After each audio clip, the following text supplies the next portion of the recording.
నాకు ఎక్స్పెక్టేషన్లు ఏమి లేవు. నేను పోరాడతా, న్యాయం జరిగేదాకా పోరాడతా, ఓపిక ఉంది, పోరాడే ఓపిక ఉంది, లాయర్ బిల్లు ఇచ్చుకునే స్తోమత ఉంది, ధైర్యంగా ఎదుర్కొనే దమ్ము ఉంది. సో నాకు ఆర్థికంగా స్తోమత ఉంది, ధైర్యంగా ఎదుర్కొనే దమ్ము ఉంది. చాలామందికి డబ్బు ఉంటుంది కానీ దమ్ము ఉండదు. సో దమ్ము ఉంది కాబట్టి కొనసాగుతుంది, త్వరగానే సెటిల్ అవుతుందని ఐ ఆనెస్ట్లీ బిలీవ్. చివరిగా ఒకసారి ముగించే ముందు, థ్యాంక్ యూ. ప్రభాస్ మీకు బంధువే కదా? ఇందులో ప్రభాస్ ఎందుకండి, ఈ కేసు బంధువేనా దగ్గర మీరు ఇప్పుడు ఆ రోజు మిమ్మల్ని ఇంత దారుణంగా హింసించిన రోజు, అదే ప్రభాస్ నుంచి ఏమైనా మిమ్మల్ని పలకరించడం, మీకు అండగానే అతను సినిమా యాక్టర్లో అసలు రాజకీయాల్లోకి రాకూడదు.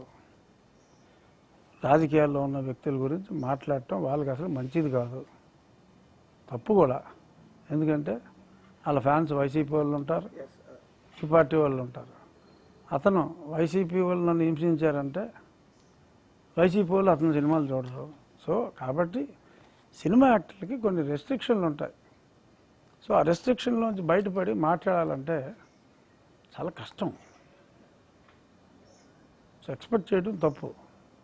సంచేత ప్రభాస్ నా బంధువైన, ప్రభాస్ ఇంకా బంధుత్వం కన్నా మించిన స్నేహాలు ఉన్న సినిమా ఆర్టిస్టులు, పాపులర్ హీరోలు నాకు చాలామంది ఉన్నారు. పేరెట్టి పిలుచుకుని భుజాల మీద చేతులు వేసుకుని ఉంటాం. బట్ వాళ్ళ నుంచి ఓపెన్ స్టేట్మెంట్లు ఇటువంటివి మనం ఎక్స్పెక్ట్ చేయకూడదు. ఒకవేళ చాలామంది నాకు మాట్లాడినా ఎవరు మాట్లాడారో నేను చెప్పకూడదు. సో అది వాళ్ళ సినీ జీవితానికి మంచిది కాదు. సో స్నేహితులందరూ బాగుండాలని కోరుకునే వ్యక్తిని నేను. సో చాలామంది మాట్లాడారు, బట్ ఐ కాంట్. వాళ్ళ ఫ్యాన్స్ హర్ట్ అవ్వకూడదు.